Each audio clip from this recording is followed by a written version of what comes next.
we are doing a starting 11 on the greatest Dutch footballers of all time. Now, this is not a list of ranking 1 to 11. This is a real team positional placement. There's room for maneuverability. You can choose your formation, but we each are selecting a team, a starting 11, and we haven't discussed who we've picked or why, so I'm really fascinated to see the differences we have in this team. But before we go through our team, I want you to walk me through kind of your approach or your feelings going into this. Yeah, so just to paint the picture for everyone. So we talked about how we wanted to do a Dutch starting 11, and for us, that interpretation of what that means could have been different. We so happened to kind of settle on the same definition for what we meant. We were trying to put out there the best cohesive team of all time using Dutch only players. So not your favorite players, right? Not all strikers, right? But an actual complete team from goalie to striker. Even included some bench players. I put 5 players on my bench and some honorable mentions as well. My approach was I knew a lot of Dutch players already, a lot of ones that are some of my favorites. Ones I could have built a whole team just with players I knew, but I also knew there was such a long lineage and incredible history with the team and players that I didn't really know that well. I had to spend the time to dive in and do some historical analysis to see back on this in the 60s, 70s, 80s. Who were these guys that were really ahead of their time? Because some of those Dutch teams back then were incredible.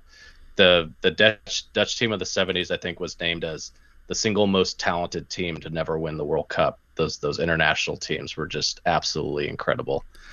So I tried to do my best to marry my modern focus with the sort of historical view of what the Netherlands team has had to offer. Totally. I think it was surprising for someone our age or younger than us. I think if they went through this exercise to realize how much talent there is in Dutch. It's such a small history. Country. They have such an insane amount of talent. And for somebody who is younger than us, for sure, they're going to be like, wait, you didn't include so-and-so. What about this guy? And you're like, no. They have 3 guys better than this guy at this position. Just wait. So it was a really fun exercise. I'm excited to see the teams. So let's get into it. What formation did you go with? So I told you ahead of time that I had a few questions already I wanted to hit you with. So I assumed going into this that we needed to play 4 at the back. We needed to play 4 defenders, traditional 2 center backs, left back, right back, 4 midfielders, 2 strikers, 4-4-2, play with a diamond, whatever it is, play with a stopper sweeper. Doesn't really matter to me, but that's the notion I was under. As I got through it and I got into the bench, I was really hoping I could switch to playing 3 defenders at the back and bringing in another midfielder. I kept my team as is with a 4-4-2, but that was going to be one of my first questions for you was how flexible did you want to get with the formation? I massaged the formation see a world a little bit. Okay. Yeah. I did not give you the 4-4-2 template. I thought you would pick your own based on who you thought the best players were. I went with more of a 3-4-3. That's basically how I have it. All right. I think I would go more with like a 3-5-2, I think, with one of those guys maybe moving forward. So that's what I'm going to go with. I'm going to make that change on the fly now. What I have written down is the 4-4-2, but I'm going to go with 3 at the back.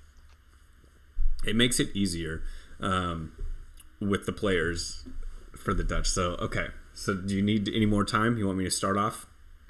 No, let's hit it. Let's start at goalkeeper because I think we're going to have the same guy. Goalkeeper. Yeah, I think so. Van der Sar. Edwin van der Sar. He's no-brainer. He has, I have the number here, 2nd all-time in caps for his country, 130.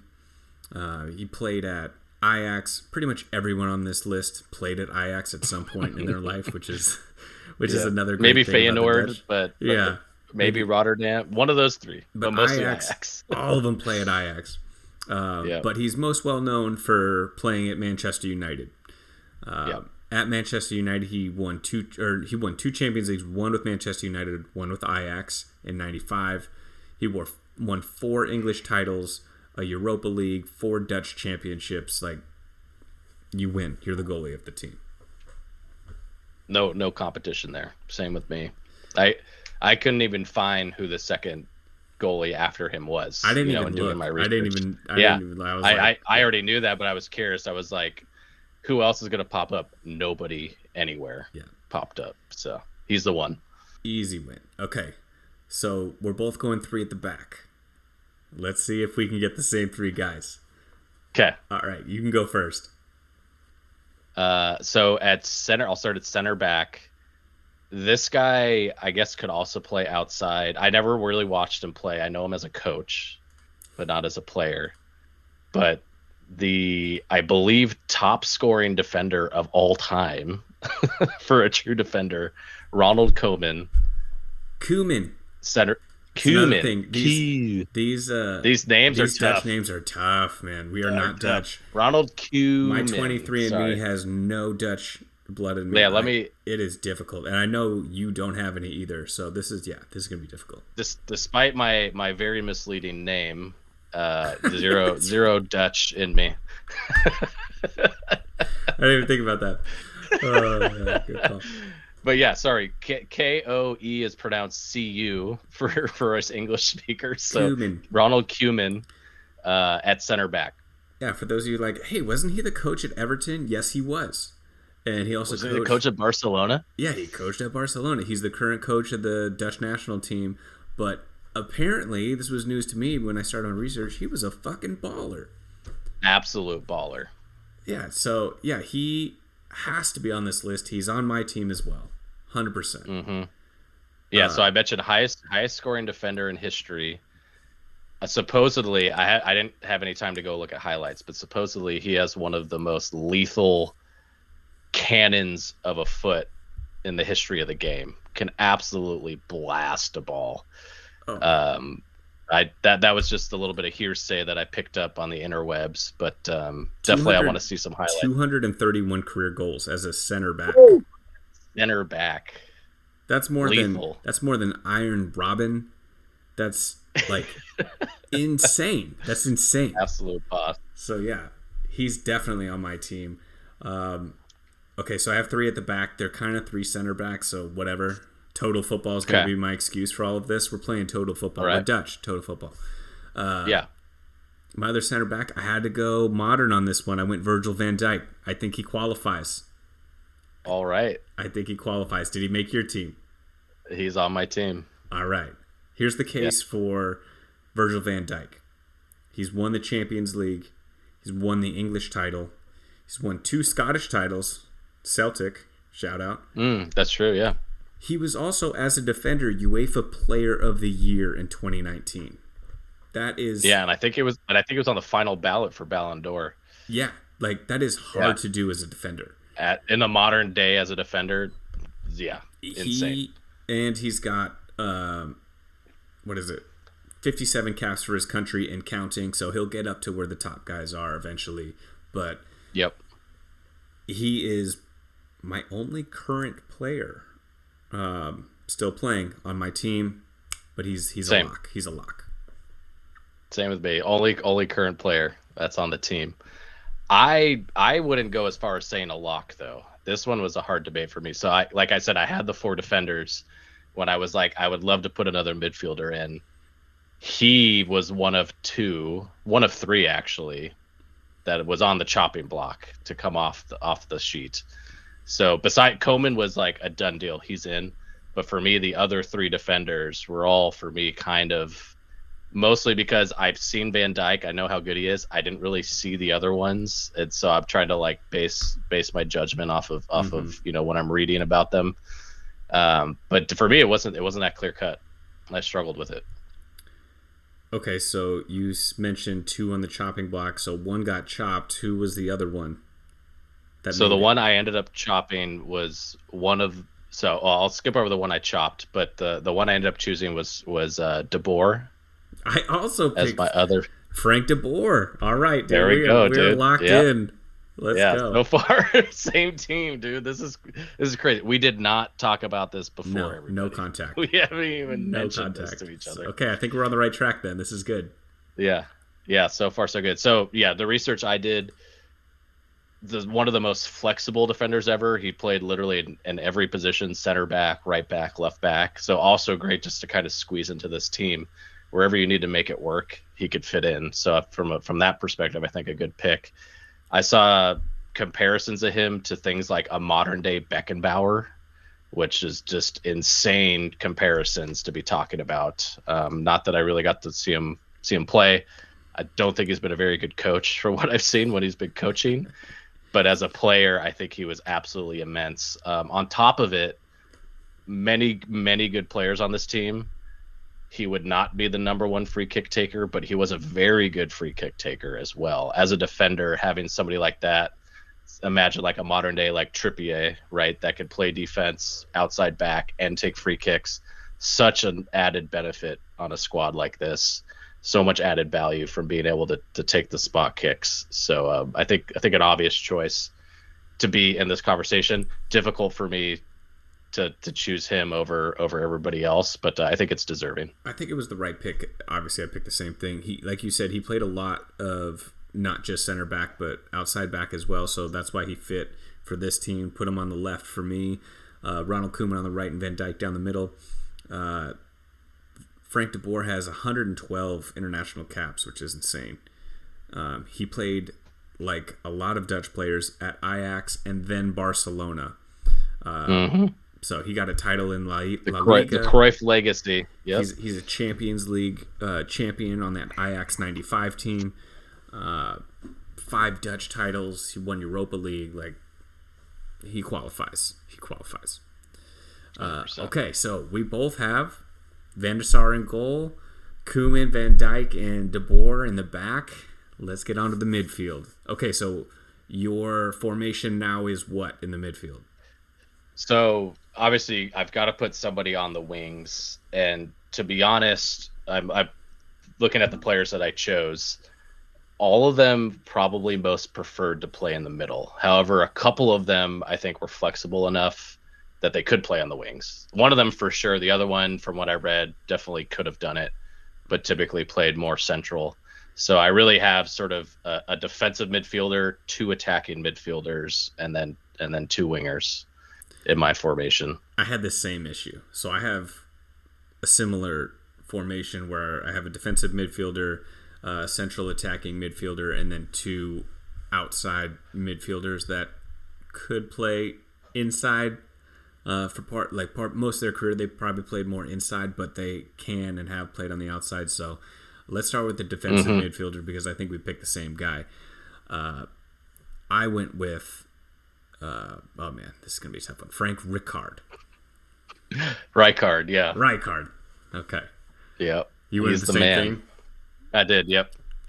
He is, all these guys are incredible, but they're nuts. This guy went to Ajax and then he went to AC Milan. So the Italian league, especially in those days, were where it was at. So he won the Euros in '88. He won Champions League at Ajax. He was on that 95 team. He won 2 Italian titles and 5 Dutch titles. A really good player. I've seen highlights of him, actually. This was before my time, but I have seen highlights of that 95 Ajax team. And, he was a boss. Yeah, he was a total boss. He won Serie A's best foreign player in 1992, one of the years that they won. And that's when they had all these other fantastic talents from Netherlands as well, right?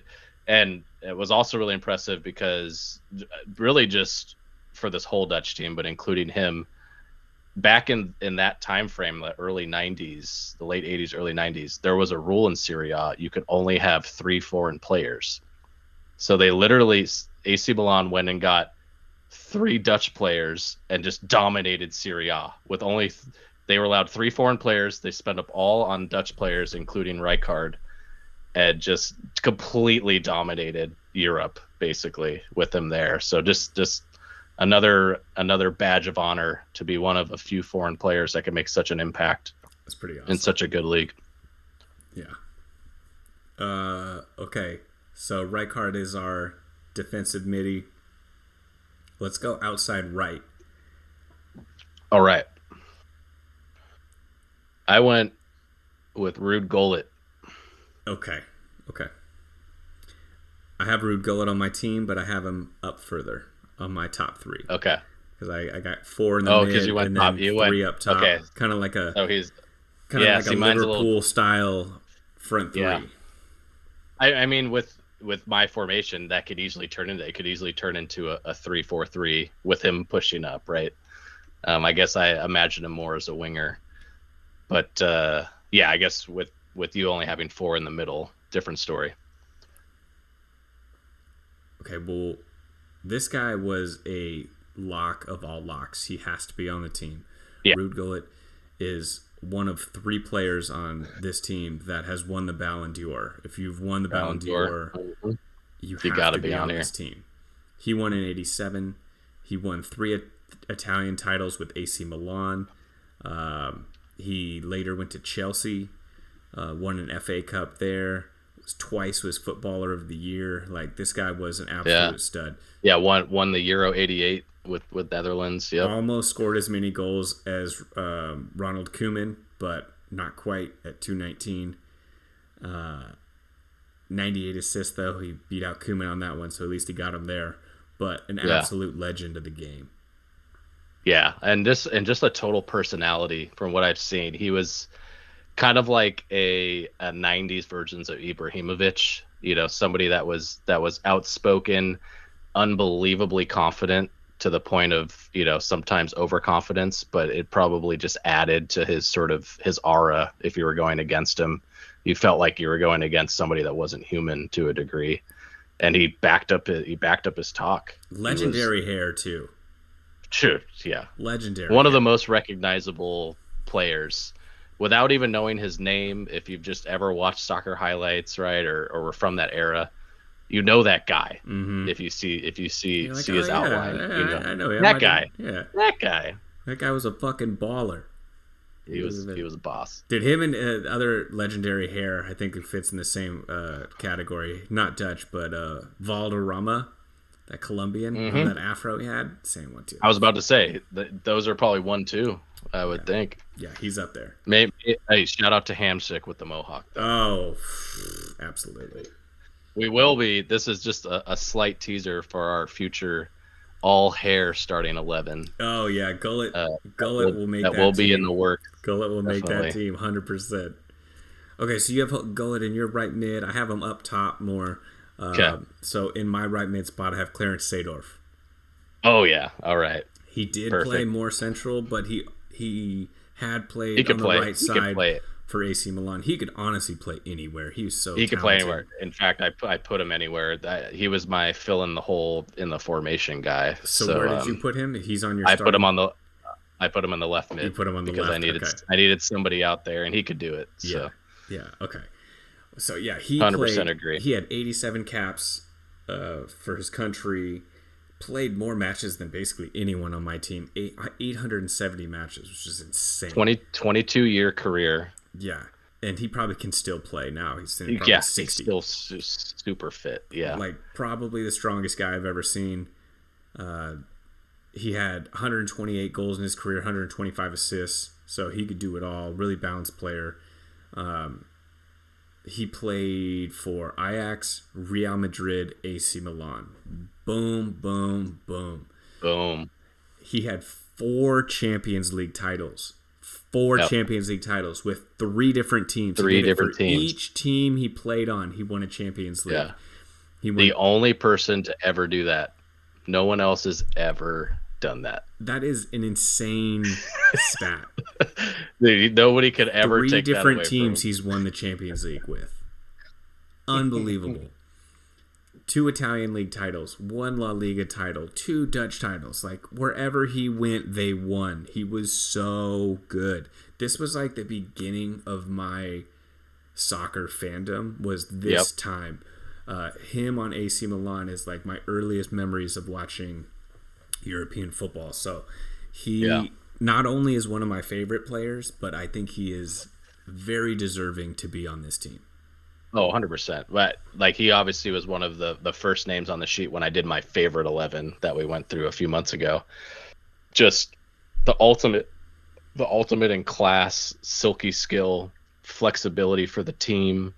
He had the athleticism and sort of strength to really play against anybody, but he still had sort of the delicate touch and skill to play. He could play against anybody and then play with anybody. He was so sort of flexible and adaptable to all the other fantastic players that he played around. He always just seemed like anyone could fit in with him, right? Like, he could fit in anywhere. Anyone could fit in with him. Just the ultimate guy. You know, when I look at this list, it's like, who is, you know, the guy that's going to be the smoothest fit into this brand new team we're making? It's going to be that guy. He's the guy that's going to fit in the best. The ultimate team player with the athleticism and the talent and the intellect to compete and play with anyone. So he was such a fucking legend. Definitely so good, one of my favorite players.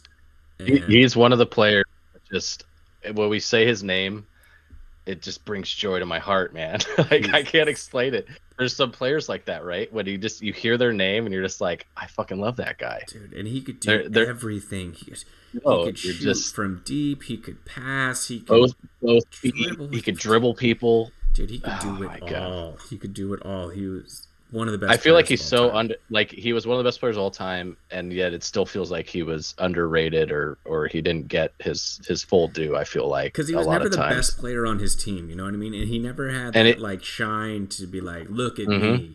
Like, he wasn't that outspoken, right? It's so good though. He's so good. He's so good. So yeah, we obviously both have. So you have him more up top? Is that what you did with him, or you have him in the middle? I put him on the left. Oh, mid, that's right. Sorry, my because bad. The other guys are just more central. He was the one that could actually fit out there.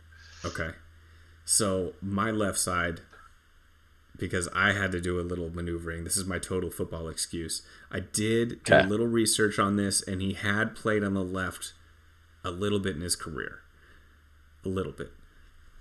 I put Wesley Sneijder. On my left side. All right. More central, more played at that number 10 kind of spot. I put him on my left side because he could get it done, and he just deserves. To me, he deserves to be on this team. I went through this team. We haven't got to the top guys yet, but I was like, there needs to be somebody from that team that was a finalist in the World Cup, and he qualifies. Here's the case for him. He has the most caps for Holland, for the Netherlands, than anybody in that country's history. He's number one. Did not know that. More than Van der Sar. He's 134 caps. He won the Champions League with Inter in 2010. He won the Italian title with Inter. He won La Liga. He won the Dutch Championship twice. So, I think he is a phenomenal player. He's played at some of the top clubs. Ajax, Real Madrid, Inter, and then he went to Galatasaray. If you want to count Turkish leagues, he won that 3 times too. But why not? That was kind of like the tail end of his career. The swan song, yeah. Now he's fatter than us, and I love him even more for that. Oh my God, some of those recent pictures are great. You look at him now, and you're like, whoa. Making me feel fit. You were one of the best players in the world. Now you're, woof. Okay. But in his day, he was phenomenal. Like we said, they were finalists in the World Cup, didn't get over the hump, but he was integral to that team. And the last thing I have to say is he's 100 times better than Ozil. So that post that you found was ridiculous. That I know. Yeah. That one would definitely touch some heartstrings for Austin. So we finally have our first discrepancy between our lineups. Nice. I have Sneijder on the bench. So he was my last starter. He was definitely my last starter. Yeah, it was probably borderline, right? So I was in the same sort of conversations, and based off of the history I read about on some of these other guys, you read some great stats about him in the modern game, but the way some of these older guys are talked about, I had to include them over him. So he has a spot on my 5-person bench, one of the first people probably into the game off the bench, but barely missed the cut for me. That's fair. Like I said, he was my last one in.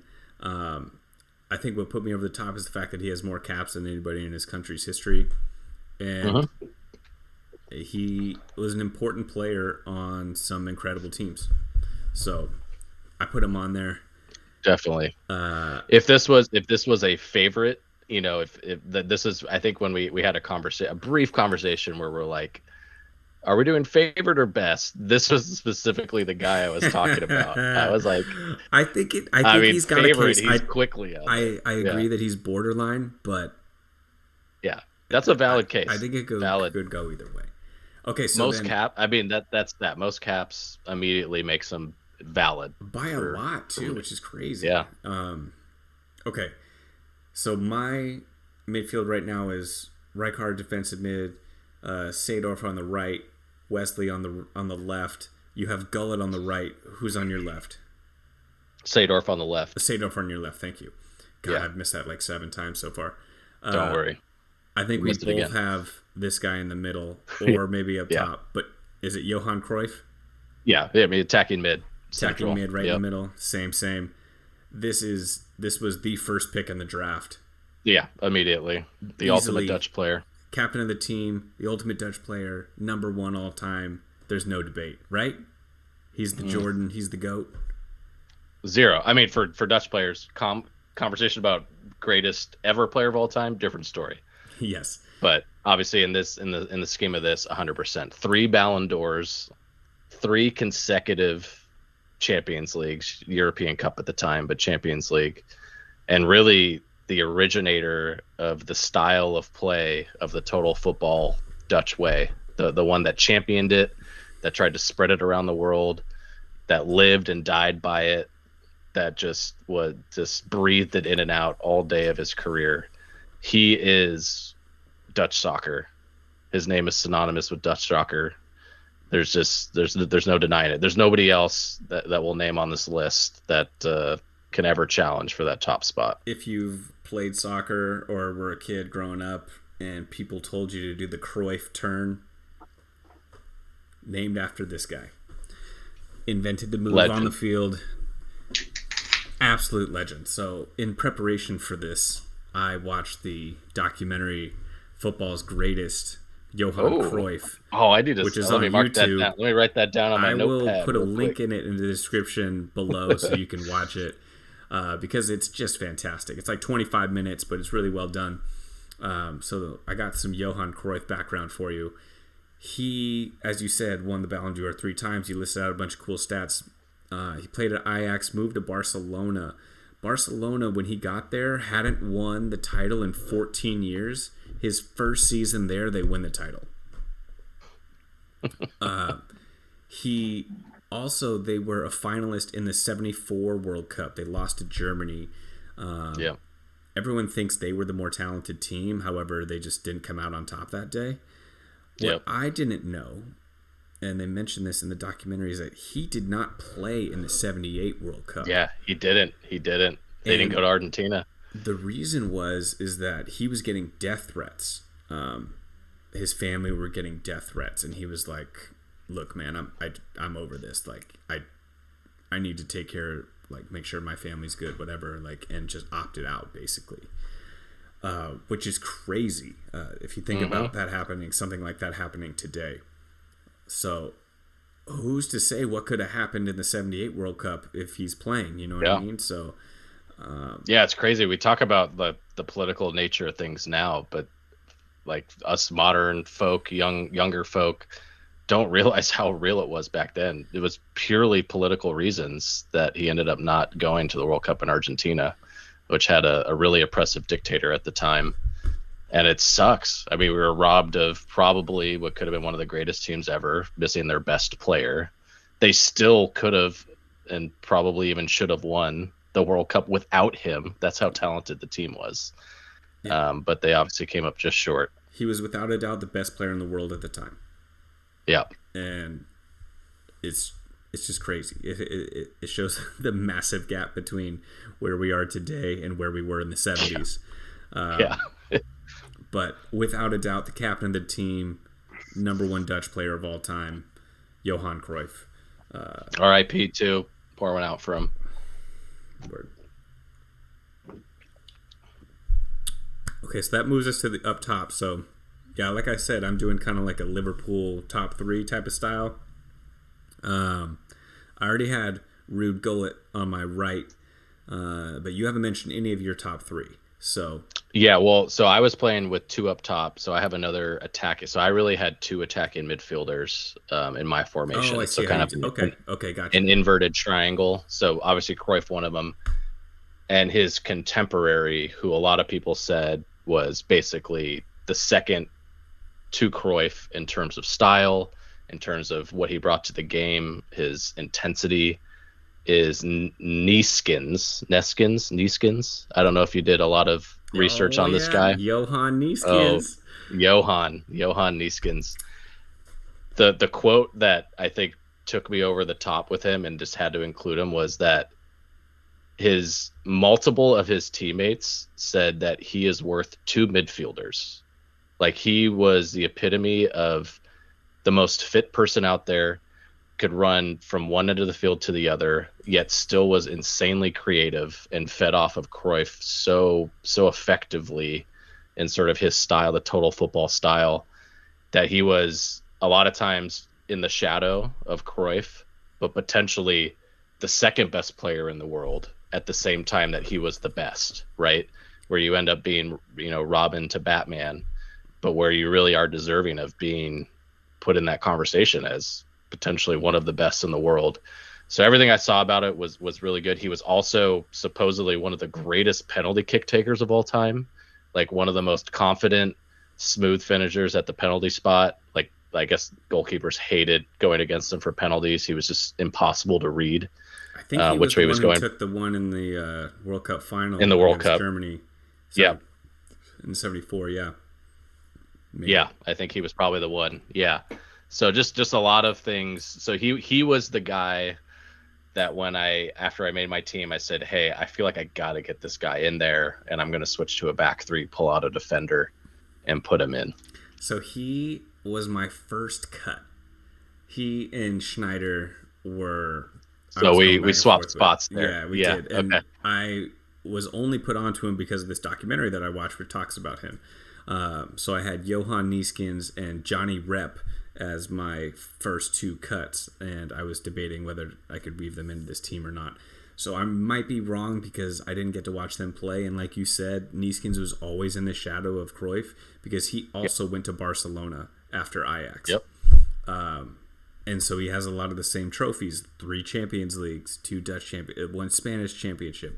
Like, he was there the whole time, and I've seen so many highlights of Cruyff, and I haven't seen any of Neeskens. So it's hard. It's hard. I mean, I'm telling you, a guy that I didn't even know his name until I started doing research. But the more research I did, the more I realized how influential and insanely talented this guy was. Hearing how other people talked about him is you can hear how good he was. Yeah, absolutely. You don't even need to see him play. You can just, because when you see the quality of players that are talking about him the way they're talking about him, like, okay, that guy, they thought that guy was better than them, and that's a good player. You know what I'm saying? And it's like, damn, that guy must have been unreal in his day. Exactly. Okay, so that's the one discrepancy. All right, I got it. All right, so then you have 2 up top. I have 2 left up top. Yep. My number 9, I feel like you have to have this as your number 9, is Marco van Basten. 100%. Yeah. The second name on the sheet after Cruyff. Johan is the gold medal. Marco van Basten is the silver. And it's a close one because he was phenomenal. Oh my God. Unreal. Another, like Cruyff, a 3-time Ballon d'Or winner. 88, 89, 92.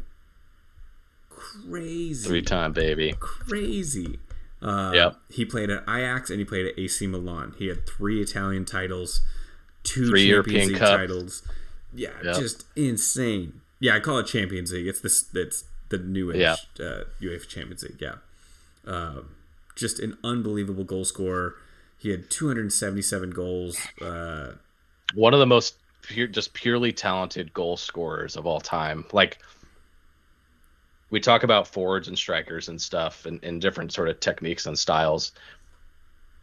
And I feel like the closest modern day approximation of sort of how his talent was sort of like peak Benzema, right? Where like you just like, if Benzema got the ball in front of goal, he was going to score. Either foot, head, shoulder, whatever, knee, you just knew he was going to score. Like, it was just automatic. And Benzema did that for like a 2 or 3 year span. This guy did it his entire career, which unfortunately was cut very short. Mm-hmm. But that entire stretch of time from start to finish was just automatically the best striker in the world. Like, nobody was even close. Not even close. He was unreal. What you said is a big thing for me when I think about the top players ever. When you have that discussion, who are the best players of all time? And when you get into like counting stats and be like, okay, this guy played for 20 years and scored this many goals. So, he has the most goals, but he played for 12 years longer or something. Yeah, exactly. You know? I have much more impact on players that when they were at their peak for however long it was. If it was 1 year, okay, then maybe it's just a fluke. But if it was like, his career is probably like 8 or 9 years, something like that. Mm-hmm. Like you said, he was the best the entire time. The entire time. I saw a stat that was cool on him. He was the top goal scorer in 9 competitions he was in, either a league, a tournament. He was the top scorer in 9 times. And like you said, he didn't have a long career. No. Crazy. Career ended at 28 years old. Yeah. Unreal. Unbelievable. Yeah, so three. Yeah, so what was his downfall was he ended up having 3 ankle surgeries, and after the last surgery, he tried to recover for 2 years where he didn't play, and he couldn't. He never was able to get back after the 3rd surgery. So really sucks. Probably, had he had a full career, would be in the conversation for greatest player of all time, along the lights of Maradona and Messi and those types, right? But because of his short career, gets a little bit of the short stick when it comes to that. But for when he was alive and burning, he burned brighter than almost anybody else ever has in world soccer. Mm-hmm. No doubt. So he's both our number 9s. Who's playing off of him for you? I think that choice is pretty obvious. I think it has to be Bergkamp. Yeah, it is. Of course it is. Yeah. It has to be. I mean, he's another one of those players. We just talked about it when we talked about Neeskens, but the way other players talk about him is just in the utmost admiration I've probably ever seen. I mean, the likes, he's talked about similar to how players talk about like Zidane, right?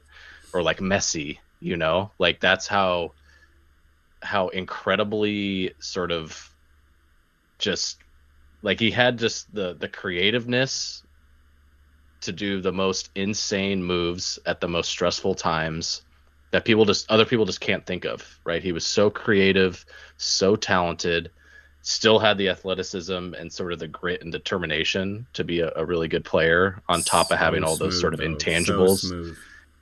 But just his control and class under pressure is near the top. I mean, it's some of the best controls and finishes you've ever seen in the history of soccer. He started Ajax, played at Inter, is probably most known for his time at Arsenal. He was there when Thierry Henry showed up. Won 3 titles, English titles there. Yep. Absolute legend.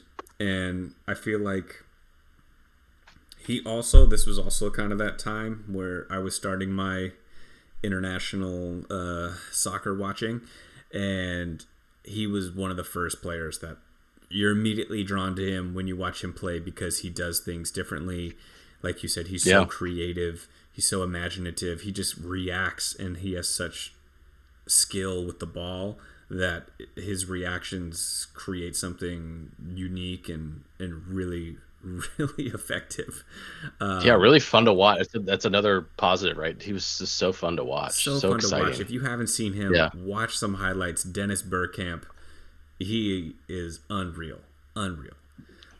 Okay, so that sums it up. Yeah. We have a very similar team. I thought we were going to have a lot more differences. Yeah. I was wondering if I was leaving out more modern players than I should have.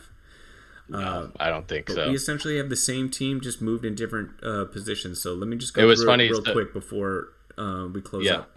Van der Sar in goal, Koeman, Van Dijk, and Frank de Boer in the back. Rijkaard as our defensive midfielder, and then these guys shuffled around, but Seedorf, Cruyff, Gullit, Van Basten, Bergkamp. The only difference, I had Wesley Sneijder. You had Johan Neeskens. So that's the only difference. So who else do you have on your bench before we close up? So my bench is kind of in order of the cuts. My bench is Johan Neeskens, Johnny Rep, who was on that 70s team that I learned about in the documentary. Robin Van Persie. I fucking love Robin Van Persie, but he couldn't make the starting lineup. I would hurt a little bit, but I just couldn't do it. It's not right. I have Iron Robin after him and Ruud van Nistelrooy. Yeah. Okay. So I have so for mine I had Neeskens in with Sneijder out, right, as we talked about already. So I had a defender. So the defender I pulled out right from my first lineup. I don't know much about this guy, just obviously what I researched and heard about him. But Ruud Krol was supposedly the best left back in the history of the Dutch national team. I think from that same era that we were talking about, but just unbelievably calm and composed on the ball. Could probably play center back too, but played out on the left because of who they had in the back. So he was my default left back after the research until I changed up the formation. I also have Arjen Robben in there. I think he's deserving with the stats he has. I had to throw in Overmars. I don't know what research you did on him. I have him, but he was just below like my honorable mention. Yeah. Okay, yeah. So he makes my bench because I actually remember him from FIFA when one of the first FIFA games he was in. Oh, for sure. That's how I do. He might have been the fastest player ever. Like he was so incredibly fast that he just struck fear in whoever he played against. He could use both feet.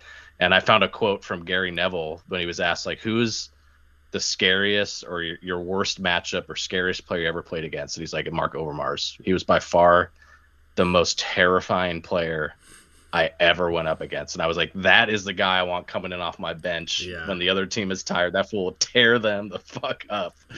He's perfect. And then, so the last part of this, so just like you, I love Van Persie. But when I started doing my research for my fifth bench spot, the competition between Van Persie and Van Nistelrooy is unbelievably tight. Mm-hmm.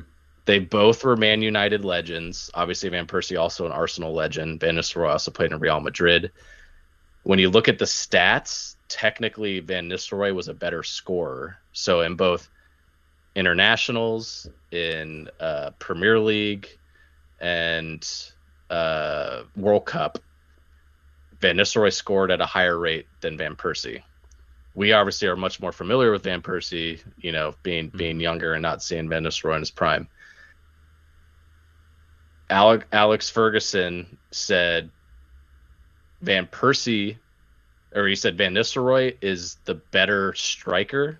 Van Persie is the better soccer player. That's right. That's right. I agree with that 100%. I left this as a slash on my team. Van Persie / Van Nistelrooy, and I wanted to hear your take in making this decision. I think I already know you're going to choose Van Persie. Yeah, I have Van Persie above Van Nistelrooy, but I think what Alex Ferguson is saying is that Robin Van Persie's a better, not necessarily better, I don't want to use the word better.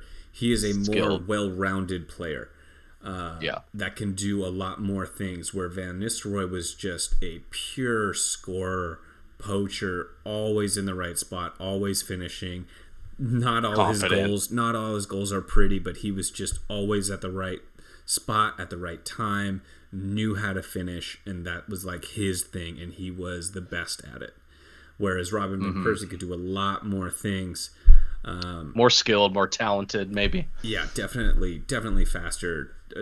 Like everything else he had, you know what I mean? So it's more of that's the beauty of soccer, is it's a little less. You can have different. Yeah, it's different more styles. It's more art than science in some ways, and so like if you're looking for a particular thing, he's your guy, and if you're looking for something else, maybe this guy's your guy. So it's really hard to kind of put those guys. For me, it comes down to what I like better in a player. But I mean, we're splitting hairs here. I have Van Persie above Van Nistelrooy. I have Van Nistelrooy on my bench. I think he deserves to be on the bench, and what he does is you can't win without scoring goals. It's very important. Some would say it's more important. So I think they both deserve to be on there. So that's what I did. They definitely deserve recognition. I from a favorite standpoint gave a slight edge to Van Persie. I think similar to what you're thinking. But I thought it'd be a fun conversation to have. No. So any other honorable mentions that you have? Yeah, I have some honorable mentions that Mark Overmars is my first honorable mention. And then these also, I had, I don't think that they deserve to be on the team, but I think they need to be mentioned. Obviously, that's what this category is. Rafael van der Vaart. Yep, he's on mine. loved him, and I didn't know this. He has 109 caps. He's like top 5 all time. He also felt like he had so much potential that just like never really rose to the top. Like, I just think he wasn't athletic enough. He wasn't. No, he had everything. He didn't look like he tried the most, to be honest. Maybe didn't work the hardest in training. Yeah, that's the vibe I get from it. So he just had that. I wrote down just so much potential. So good. He was for sure. So good. That left foot, he could take free kicks. He could do everything. He was incredible. My other honorable mentions, I have Frankie de Jong. You're too young. You're not considered, but hey, keep working hard. You might make it. Someday. And then I had to put Klaus Jan Huntelaar. You put Huntelaar on? He doesn't deserve to be on this team, but he was such a favorite for me, man. He played at Schalke. Loved that Schalke team, and they had Raul on there. It was fucking sick. But he's not. I know he's not good enough to be on this team. I just wanted to call him out because I liked him. No, he actually didn't make my honorable mention, but he's on my list. So I have like the list of everyone that I thought of, and then I have my honorable mentions and bench and then starters. So the rest of my bench, I have Kluivert, who I think was very deserving. He was one of the best strikers in the world for a while. Edgar Davids, who is one of the most intense players of all time, in my honorable mentions as well. Didn't he wear the goggles? He's got the goggles, dude. That guy. Another one of those just recognizable guys. If you ever think back. I also had Van der Vaart, and then the last one on my list that you didn't mention was I had to throw in Van Bronckhorst for probably the greatest goal I ever saw in the World Cup. Just was it Van Bronckhorst? It was. Or was it? Was it Van? Oh, that the left foot from the left foot I know to the top corner with the Jubilani. That was Van Bronckhorst from left back. Absolutely ripped it from left back. I know exactly what you're talking about. And I actually looked at he's definitely deserving to be in the conversation. If we were going to play a traditional left back, he's probably or at the back, he'd be in the conversation with Ruud Krol, who was the other guy, but he was probably number 2 to him. But still, to be the second best left back in Dutch history, pretty good company to be in. I did name 2 dishonorable mentions that I want to call out. Oh, well, I know one already. Dirk Kuyt. Oh, number 1. Oh, you would. Okay. Nigel de Jong, number 2. Dude, Nigel de Jong. Nigel de Jong, get the fuck out of here. He was on my least favorite. Dirk Kuyt's probably a super nice guy, but man, he was he was hard to watch. He was an ugly player. He was an ugly player, and it was just like, ugh. Dirk Kuyt. You loved how hard he tried though. So yeah.